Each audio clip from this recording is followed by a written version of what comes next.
Hello, friends. Welcome to Kirk Your Enthusiasm, presented by Pod Maverick. Today, I am joined by my friend and yours, Kevin O'Connor. Kevin, how you doing today? I'm doing excellent today, Kirk. How are you doing? I'm good. I'm just now realizing as we started recording, I did not plug in my HD camera, so you guys won't get to see me in HD. I know you're all very, very sad about that. Anyway, before we get started, I just read an amazing comment on our last YouTube video where I apparently made a poor argument about Chris Paul. And let me just say that my Chris Paul hatred must have clouded my judgment. Everything I said was wrong, and we will scrape it from the record for eternity. So, Kevin, this is your ungodly I know you like that segue. This is your ungodly busy season. Not that you're never not busy, but we really thank you for taking some time to hang out with us here, because Mavericks fans, as you have probably guessed, are a little bit anxious. So before we dive into the draft stuff, I wanted to talk to you about the year at large, because I wanted to lead on some more happier stuff, because frankly, the draft could, and where the Mavericks are right now, when the more and more I talk about it, like today, I was in our Slack, I get angrier, and I don't want to be angry. I want to start the show in a happy place. So, you have covered the league for quite a long time. You do a ton of work. You are just an absolute grinder. Anybody that wouldn't know that doesn't pay attention to the Ringer and the various podcast feeds. You're always working on something. So kind of looking back, what was sort of your favorite narrative to cover, the thing you enjoyed talking about the most with Chris Vernon? Like, what are the things you've enjoyed now that we have a moment to look back the day after the Nuggets win the NBA championship? I mean, like it all kind of blends together over the course of the season.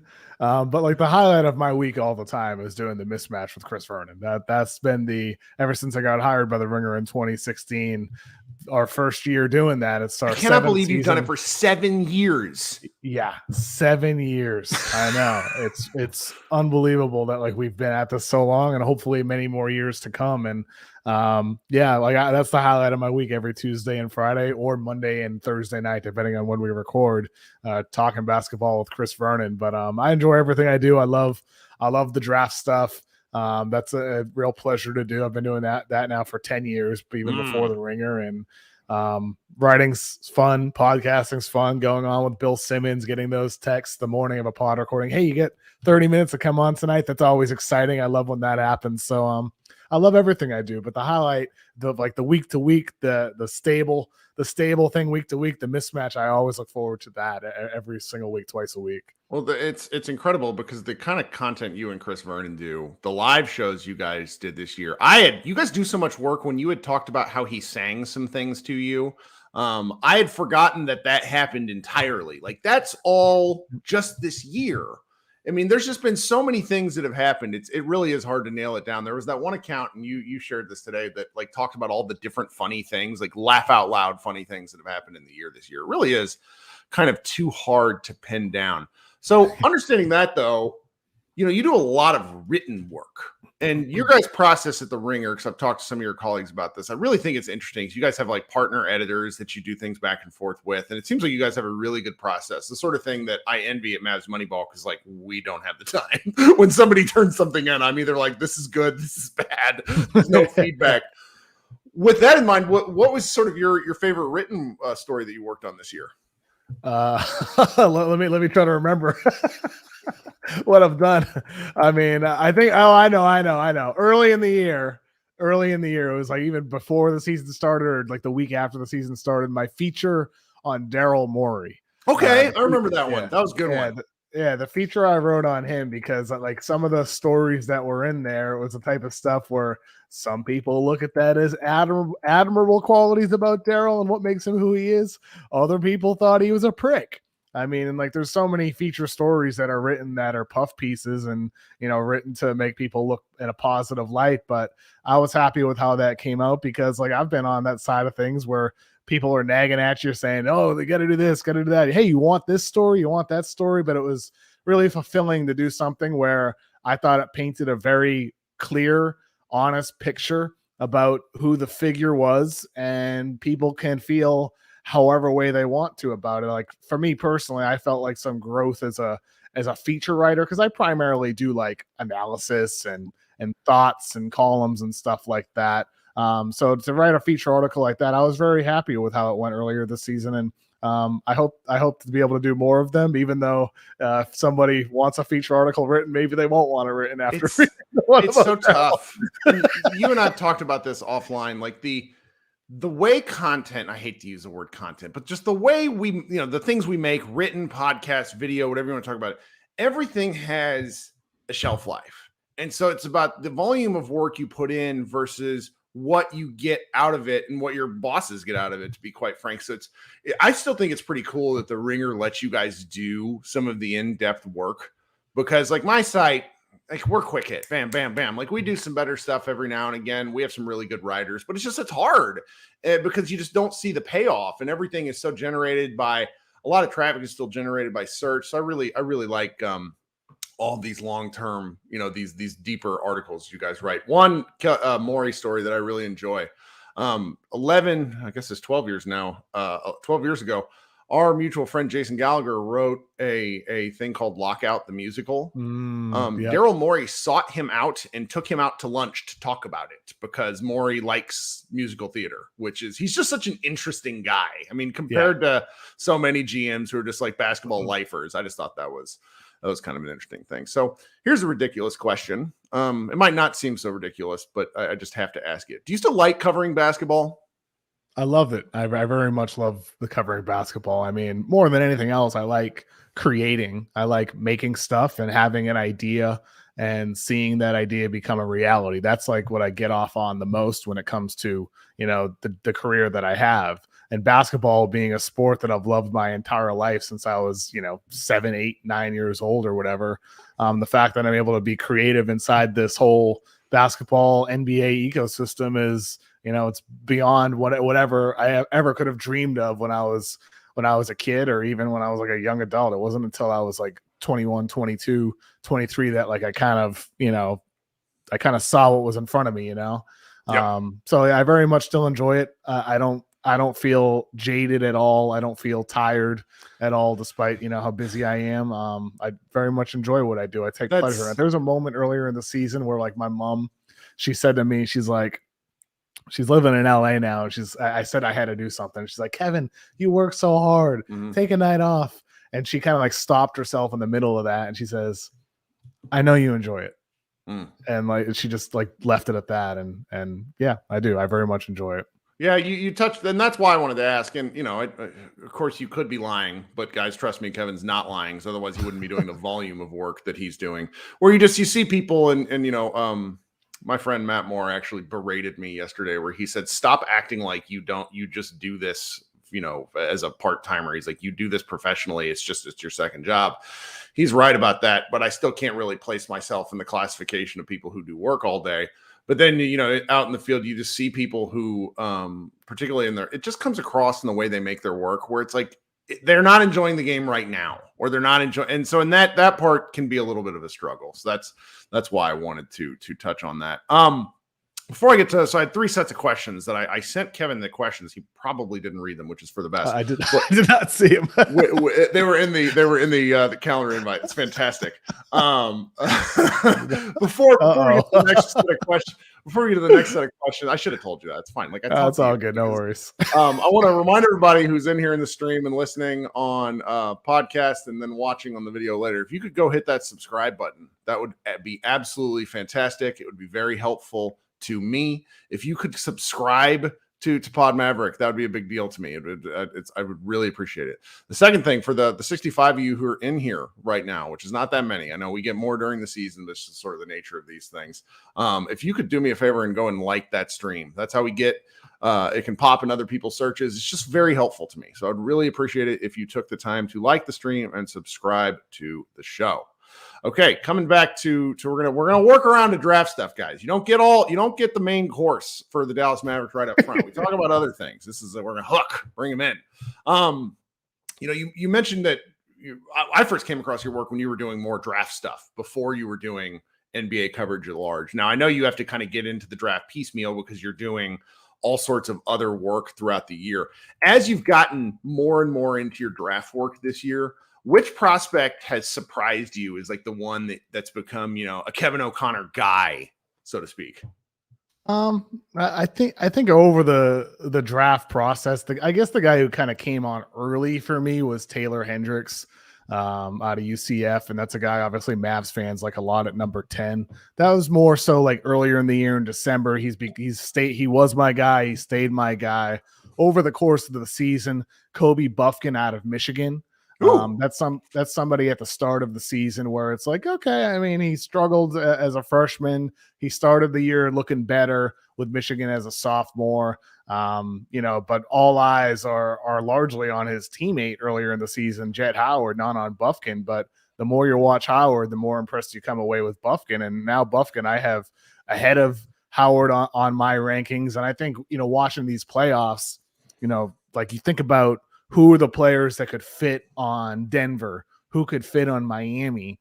And Kobe Buffkin, his processing speed on the floor, his feel for cutting, his ability to make the extra pass, he's like a very like good funky at rim finisher using his left or right hand. Like he has acrobatic finishes around the rim. He can make the extra pass and play make. I'm like, oh, Kobe Buffkin could play with Jokic, or he could play in this motion that the Miami Heat run.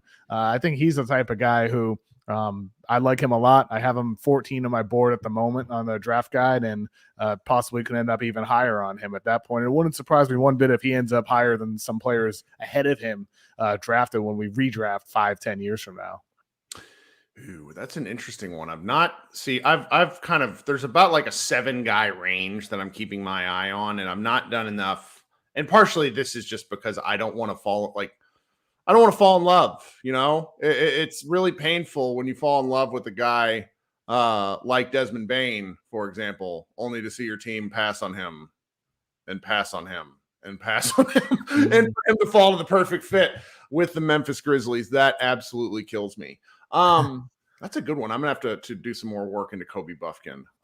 So let's just kind of think like lottery-ish range, maybe top 20 at most. Are there any potential fits with team that you absolutely love? So obviously, Wembanyama's out, but then kind of from there, it seems like things are getting a little interesting as we get closer. Are there any fits that you just love? I think like in the top 5 or 6, or let's just say number 7, Indiana. Indiana at number 7. You think about what they have with they move the ball. Tyrese Halliburton is the primary source of offense. They have Miles Turner in the front court. They're the type of team, like they are a favorite team fit in terms of a bunch of prospects could go there.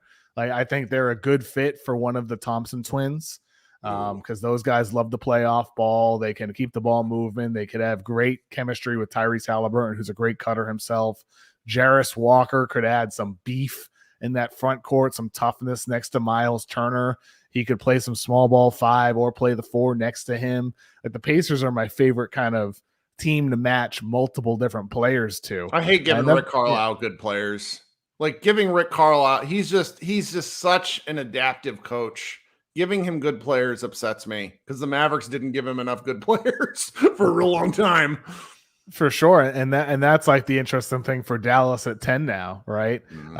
Like who's the right fit for Luka there? Like it's a very important pick for them. Whereas for some of these other teams, like Indiana or Utah, Orlando, it's important. Like you got to hit on your pick, but it feels like slightly, lower stakes, or maybe you can take a little bit more risk and be a bit more creative and afford to miss because your team is so much younger. And that's what's going to be so interesting with the Thompson twins, Amen and Osar Thompson. They're 4 and 5 on my board. I think both of them, like how much have you watched of them, Kirk, with like Dallas at 10? They're probably slightly out of range and they're probably not they're higher risk, but at the same time, they're higher floor in the sense that they are great defenders. They're selfless. They know how to pass. It's just they don't know how to shoot. That's like a potential fatal flaw, but that's what makes them so appealing as a prospect for a lot of these teams, because they're both high floor and maybe their ceiling isn't as high as you hope without the jumper. Right. Well, the Thompson twins are just so much fun because Yeah. it one of the things I think like this finals taught us, I'm getting off my questions, but I don't care. This finals reiterated how important skilled size is. And the Thompson twins are skilled size, and they're 20, so they're a little bit older than you might expect. But when go look at Kevin Durant's picture when he came in from the draft, NBA strength and conditioning programs are second to none. We're each a little too young for this, but the Houston Rockets took Yao Ming, who was weighed 300 pounds at 7'6" and could barely bench press, and turned him into a monster without putting on any more actual weight. I really believe in most NBA's teams' ability to develop guys physically. It's some of the skill development can be really hit or miss, but like, man, I would freak out if either Thompson twin was there at 20 or at 10. That would just, I would lose my mind. The fit stuff is just so interesting to me because like Aaron Gordon's a great example of this. Aaron Gordon was miscast as a number one option. And where is he best at? He is like kind of a 3B if we're being fair to Denver. And, he got paid his money and he won a championship yesterday. It's just, these sort of things are always really interesting to me because, like, if a guy goes the wrong place, it can really be bad for his development for a few years, because I've held the opinion for a while that I think like 16 to 22 are kind of prime development years where you make real big leaps. I was talking to, Rafael Barlow, who said the guy on Wembanyama's team, Bilal, he said his development over the last 18 months has been one of the most shocking things he's seen in kind of professional since he's been doing this as a pro. I don't know. I'm rambling at this point because talking about prospects starts to get me excited. Koulibaly is a perfect example. I mean, he's 18 years old. He'll be 19 before his rookie season, but like he was originally going to be a 2024 guy. And now he's a 2023 potential lottery pick. It's Mark amazing. Stein. Yeah, like, do you see the Mark Stein report? I think it was this morning where he said that the Utah Jazz like him at number 9. I mean, top 10, right? It's wild. I participated in a SB Nation community mock draft, so all like the site managers and then Ricky O'Donnell, and whoever runs the Washington Wizards took him at 8. Oh, and wow. Because it. And we're progressing more towards the Mavs stuff that I want to get to, but it's really, really something. Okay. I have another, because I don't want to keep you longer, because I told you about a half hour, already 20 minutes in. Oh, good. I got all day. And looking at the lottery, where are kind of, as you see it right now, the various, what I'm thinking of is choke points, but that's probably not the right terminology. Like in terms of the if-then statements where it's like, if the Portland Trailblazers want to move off their pick, because like, where are the big points? Because it seems kind of pointless to talk about what the Mavericks could do at 10 without really thinking about what other teams could do at spots 2 through 9. Yeah. I mean, it's like the draft order is what it is today, but I'm not like, I have a hard time doing mocks right now. Cause it's like, I don't know what the order is going to be. I mean, there's a strong possibility that Charlotte on draft night gets an offer for number 2 that they can't say no to, or that Portland gets a trade offer from some surprise team. Like we're talking to this week. This week, it's about the Pelicans. Oh, the Pelicans are trying to move up to number 2 or number 3. Later this week or early next week, it could be about the Wizards or the Pacers or the Magic or the Raptors. Like there's these other teams that are doing their work on Scoot Henderson and Brandon Miller that have assets, that have appealing players and picks that they could offer for those top picks. And Charlotte and Portland at number 2, they very well could move. And never mind Houston at number 4. So could they. If they feel like they're getting a strong signal that they're going to get James Harden, maybe they're willing to shift down 5 spots or 3 spots or 10 spots and get a bunch of other assets and a good player and have a more appealing package to offer to James Harden in free agency. So like, I think 2 to 9, the one thing I'll say, Kirk, is like when it comes to preparing for number 10, I don't necessarily think the names are going to change all too much in the top 7 or 8. It's just about which teams are actually going to be selecting there. So like in all likelihood, I mean, like it's safe to say the Thompson twins, Scoot, Miller, Victor Wembanyama are gone. That's 5. In all likelihood, Cam Whitmore, Jarris Walker, Taylor Hendricks are gone by 10. So that's 8 total. And even then, like maybe one of them slips, maybe a Hendricks falls. That's always possible. But Anthony Black, Kason Wallace, Keontae George, I think these are the types of guys who are gonna be on the bubble of that top 10 and like in that 9 to 15 range, where I don't expect that to change too much for Dallas at 10. But even then, like, does Dallas even keep their pick? Do they keep the pick at 10? See, and that's kind of where that's what we're getting towards, and that's kind of what I'm thinking, because for me, for the longest time, what the Dallas Mavericks have done since they drafted Luka was do what seems like every team that gets a potential All-NBA player does. Like, I can't think of the last team that actually built slowly. Maybe the Spurs will be the first one with Wembanyama with potential All-NBA guys, is press the fast forward button. And they're in this pickle. And I've discussed this with you offline. The Mavericks, to me, have one, like, they have a bottom 5 roster. It's dark. They have 8 free agents, and all the guys stink. I mean, Kyrie doesn't stink, but it's like, do you want to pay $1 bajillion for Kyrie? It's just kind of a difficult situation. So just, understanding what you said, where there's still a lot of kind of factors at play. In your opinion, should the Mavericks just take the best player available at 10? Or do you think they should look into trading back and doing the thing? The Mavericks have not acquired a first-round pick since 2005. It has been that long. So it's like, do you think they should try to trade back and get future assets, or maybe a couple of picks later in the draft? What are your opinions? I think the best move is arguably to trade down, not out, not out. But because if you trade out, I don't know what you're going to get. Like, there's no trading out. Yeah. Theoretical, like, the Mavs offer number 10 to the Spurs for Keldon Johnson. I think the Spurs are saying no.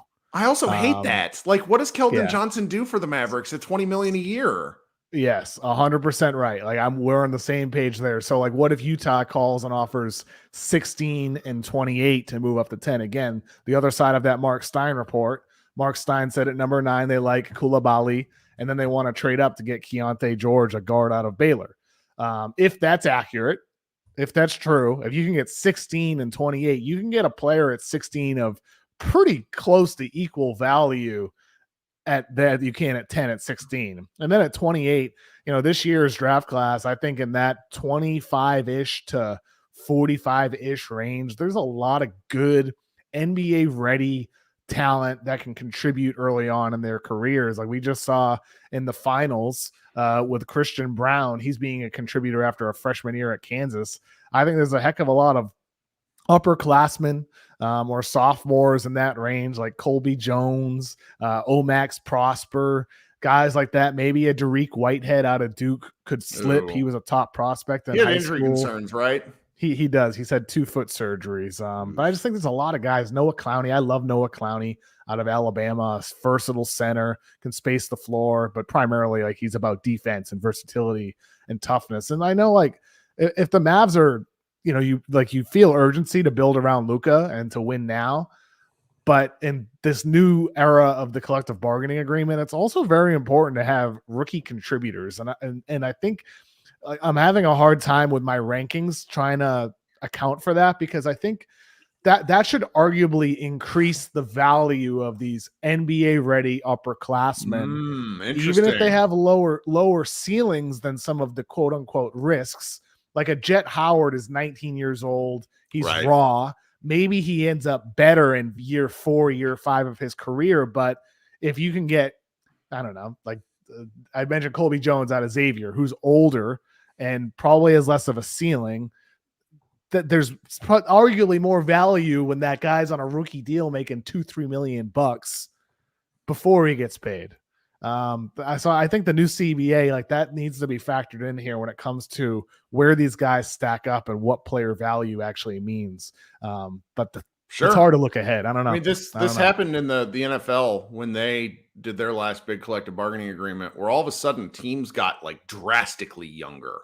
Yeah. They obviously have very different salary structures, but people have been chatting about it. And I come at this from a Mavs centric focus, but it really feels like this CBA is going to kick about half the league like directly in the shins. And I don't understand why the players signed it, because it really feels like cutting off future earnings for particular guys. I mean, it's going to be really whoever figures out that Bill Simmons, your boss, is one of the things he's always been amazing at is the concept of being able to see around corners. Like he knows kind of what's coming next in the content sphere, has for 20 years.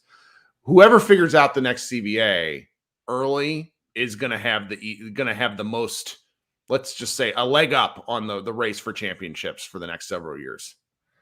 Maybe Denver already does. Ugh.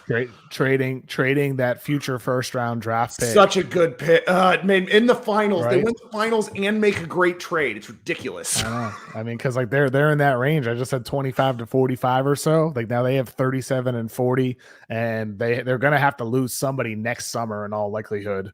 They have 2 second-round picks that they can invest in and get guys on cheap contracts that could contribute early on, like Christian Brown did this year. I don't know. Like part of me thinks that might be the formula and increase the value of those rookie contract contributors even more. Like it's always been valuable if you have a rookie contract guy who contributes, that's valuable, but that could be even more valuable in the current league where the CBA is restricting teams from keeping players. Mm-hmm. You might have to keep cycling guys in and out. It makes drafting even more important than it already was. Okay, so now I want to just kind of run past you. So I'm still hopeful. I think you're probably right that in the end, a lot of this draft goes more chalk than I expect, but it's because teams trade above the Mavericks and get these picks, and it just kind of makes sense.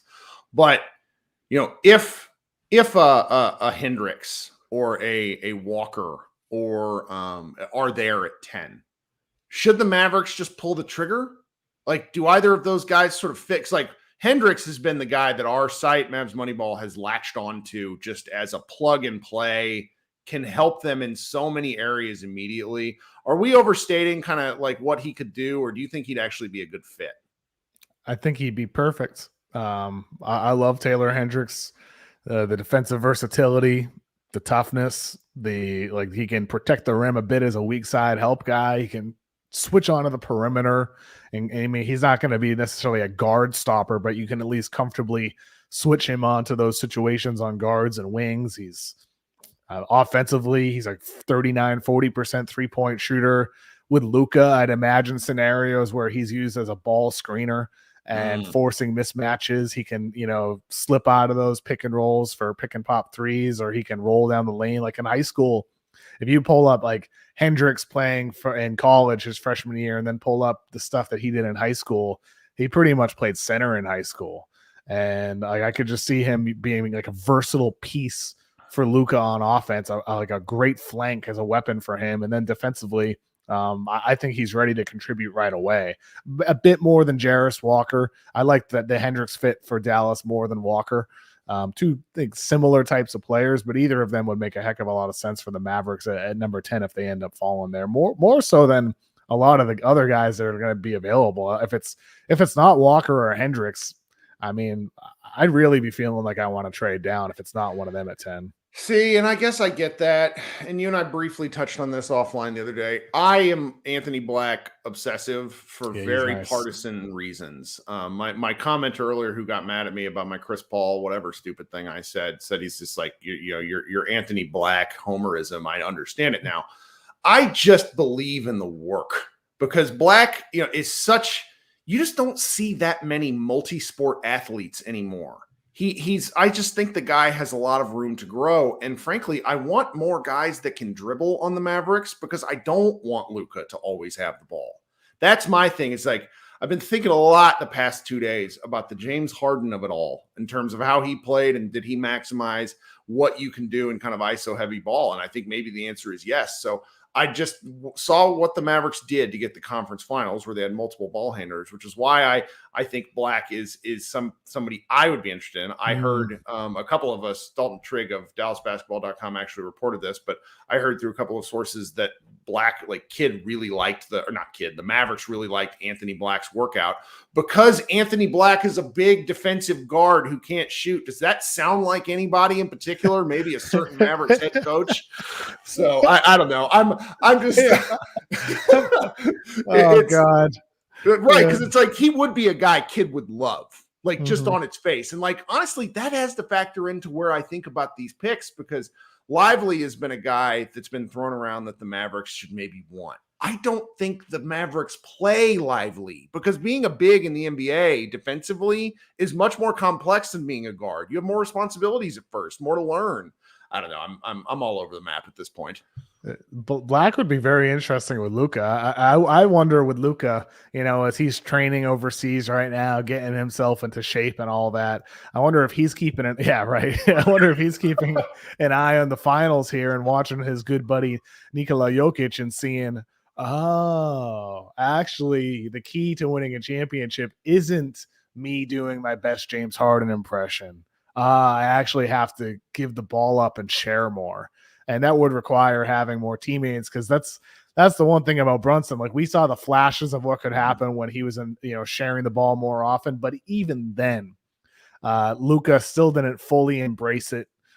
We've seen him for his national team cutting off ball, moving without the ball. They've even gone to more Harden ball with the national team. They do. Yeah, you're right. More so lately than like when he was younger. But like, yes, absolutely. When he was younger, then you could see the signs of what he was for the national team. If they can install a system incorporating some of that, and that's what Anthony Black, I would imagine, would help inspire, because he is that connective piece. He keeps the ball movement, like it never stops with him. So I would hope. Is such a weird team to kind of go watch their video of, because they had no spacing.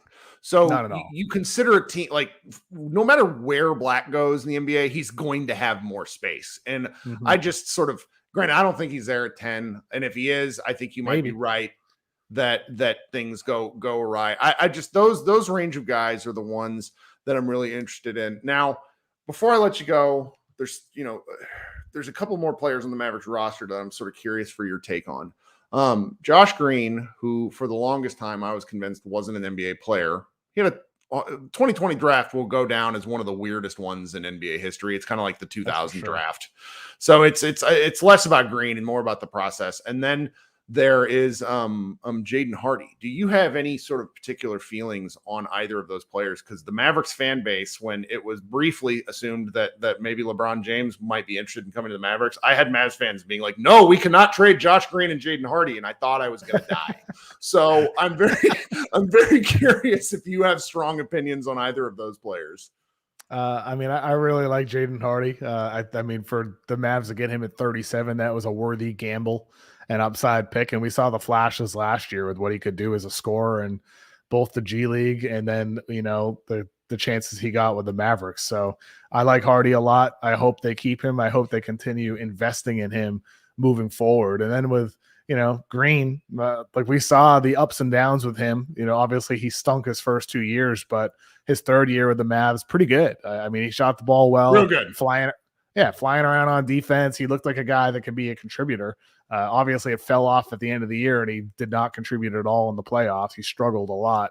But moving forward for Dallas, he seems like he's the type of guy you want to have with Luka, especially if they're able to incorporate more movement into their offense in the half court. I think that could allow Green to flourish even more. So it seems to be like they're on the right page with some of these selections. Yeah, I mean, the challenge that we run into, we've been talking about this a lot on this podcast and Mavs Moneyball in general, is that Green is not a wing. Green is a 6'4" guard who is built like Russell Westbrook. Like, he's a thick guy. But at a certain point, we talked about this a few minutes ago, you have to just have positional size, because that's like Luka Doncic being the Mavericks' best rebounder is one of the things that kills them defensively and just makes it so hard to build a team around. They just need big guys. And that's where this draft feels important to me, because they just don't have a lot of pathways to bigger, better players. Yeah. I mean, Noah Clowney, if they trade down, like I think he's a guy worth looking into as a Mavericks fan as well, because he's much different than Christian Wood. But like the Christian Wood kind of mold, big man who can space the floor, big man who can provide versatile defense. Granted, he didn't always fulfill that. And he also didn't get a lot of opportunity over the course of the year. It was, he got it, then he didn't get it. It was up and down with Jason Kidd.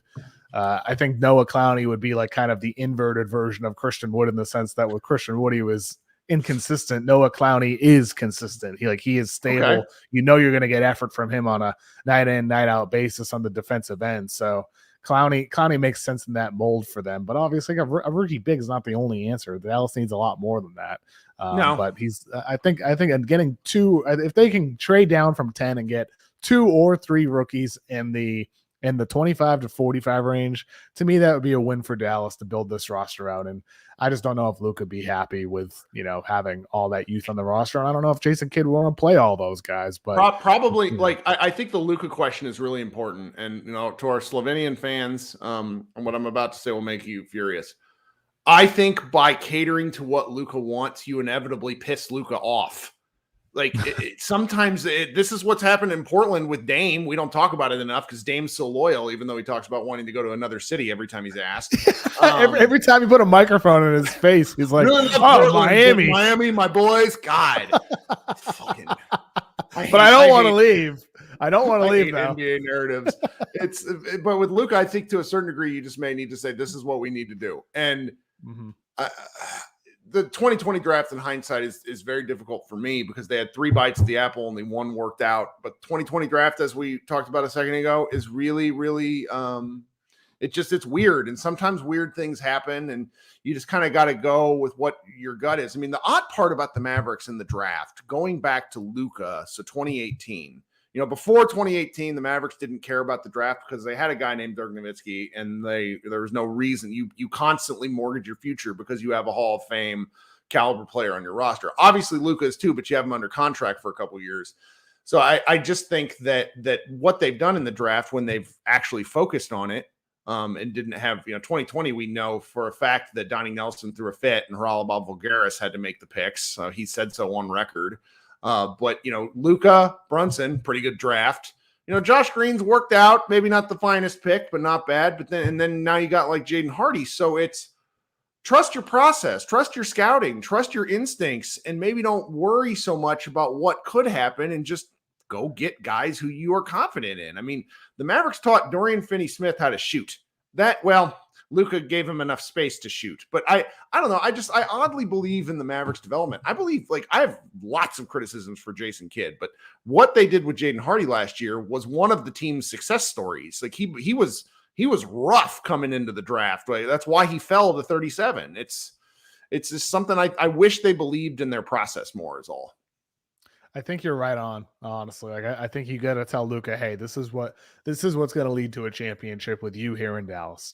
Just trust us. Yeah. Trust us. And you got to do as a front office what you think is going to be the best path towards that and maximizing Luka, even if he's, shouting and crying. If you put him on the floor with these young guys in their first or second years and you see the results follow, he'll grow to be happy. And that's what's going to matter if the results end up following. So you got to do what's best for you.